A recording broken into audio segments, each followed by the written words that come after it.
Morning, Forney. Sean Myers here. I wanted to go over a few things about this bridge that the mayor and his friends are touting for downtown Forney. I've got a lot of questions.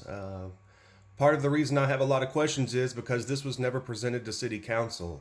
If you go back to the first date when we were supposed to approve the thoroughfare plan, the mayor said he wanted to delay it for a public hearing, and that's what we did. So when it came around to the public hearing, this bridge idea had been added. Apparently, the mayor called Lee Engineering himself and had these lines added to the thoroughfare plan.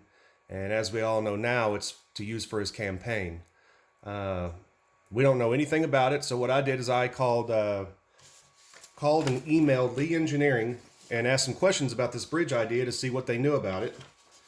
Just want to read a few questions here that I asked them, and so you can understand where we're at with this project. The first question I asked was, has a preliminary cost estimate been completed for this project?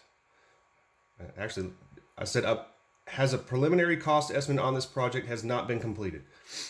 He says, correct. No cost estimates have been prepared for this or most of the other roadways shown on the plan. So I asked, the connection to 80 is uncertain at this point, so we don't know if we will be able to send the road under 80 to connect to Longhorn or if it will stop at the 80 service road. He said, as we discussed, I would expect the configuration to be determined as TxDOT develops schematic plans for US 80. The alignment shown creates an opportunity for an interchange with 80. Now, TxDOT hasn't even started anything with that portion of 80. Their concern right now is the portion of 80 from 460 to 30.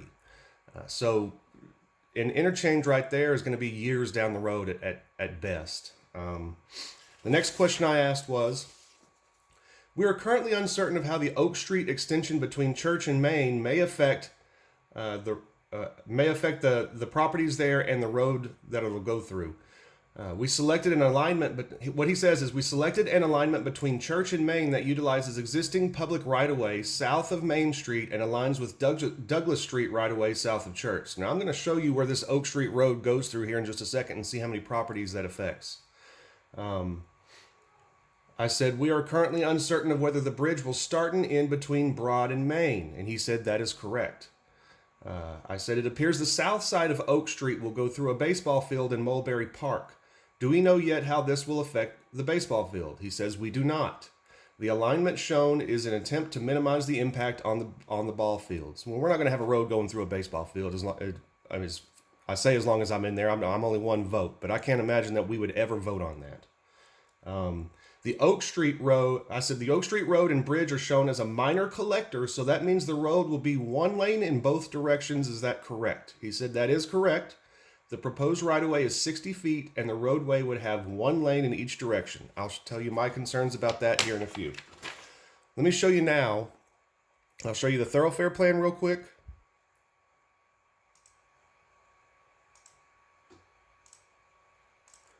Here's the Oak Street connection that we're talking about. This green circle here, this is our thoroughfare plan. I wish the PDF wouldn't do this.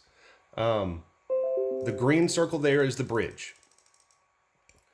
So you're going to have the bridge going over here. You've got Broad and Main right here, right directly on each side of it. Now, if you go and look at, well, we'll go back to that in a minute. And as you can see, this Oak Street, this right here is the existing Oak Street. It's a straight shot all the way down here to where it connects to Douglas all the way down here to Church. It's a straight shot from this existing Oak Street to Church. So let me show you how that affects properties in the meantime. Here's Oak Street. Keep in mind, all of this going to 80 is going to be land acquisition. Neither of these properties right here are owned by the city. None of these properties right here are owned by the city. Going all the way down to Church Street. All of this is land acquisition we're going to have to go through. And will these people even be willing to sell it to us? Are we going to have to eminent domain? How's that going to work? Straight shot right here through all of these properties. All the way down. Here's Main Street.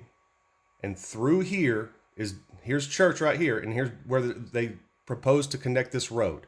You see all these properties that we're going to have to go through land acquisition on. How's that going to work? That's going to be, first of all, it's going to be a lot of money. Second of all, it's going to be a lot of time. Third of all, it's going to be a lot of angry landowners. So keep that in mind. They act like this thing is a sure thing. We can get it done in 5 years and it's going to be cheap. Yeah, I disagree.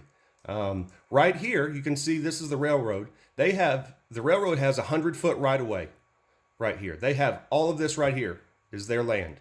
So for the bridge to start in between Broad and Main and go a rise and fall between Broad and Main is very unlikely. I can look at this and tell you now that that's not happening.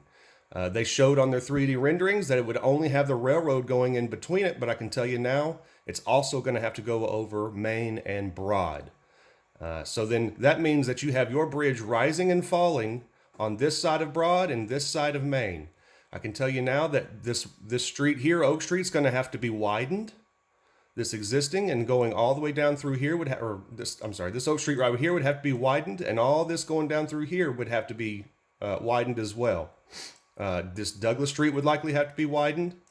Our minor collectors on our comprehensive plan shows to have one lane going in each direction and a middle turn lane. So you're going to have a widening of a street there possibly.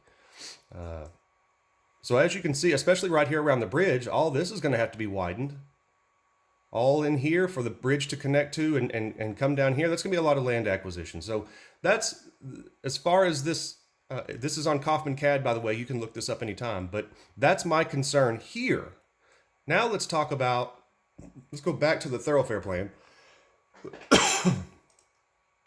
Let's be realistic on this bridge coming through downtown. Now, the mayor touts this as being a solution to traffic in Forney.